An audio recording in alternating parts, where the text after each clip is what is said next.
ఫైనల్గా release date దగ్గరకు వచ్చింది. భైరవం 30వ తారీఖు రిలీజ్ అవుతుంది. నాకు చాలా ఆనందంగా ఉంది. చాలా రోజుల తర్వాత రిలీజ్ దగ్గరలో ఒక ప్రీ రిలీజ్ ఈవెంట్, నా ప్రీ రిలీజ్ ఈవెంట్లో నిలబడి మాట్లాడుతున్నాను. ఈ సినిమా నా బాబాయ్ నారా రోహిత్తో చేయడం, నా తమ్ముడు బెల్లం, ఆల్ ఆఫ్ సారీ బెల్లం సాయ్ తమ్ముడు, మేము చిన్నప్పటి నుంచి మాకు తెలుసు, ఓన్ బ్రదర్ లాగా ఇద్దరు. కానీ కాకపోతే ఈ సినిమాతో మా బంధం ఇంకా పెరిగింది. అది కలకాలం ఎప్పుడు ఇలాగే ఉండాలని ఆ దేవుణ్ణి కోరుకుంటున్నాను. అలాగే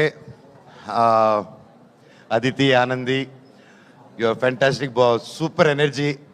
అండ్ మీ నాన్నగారు అంటే పెద్ద ఫ్యాను.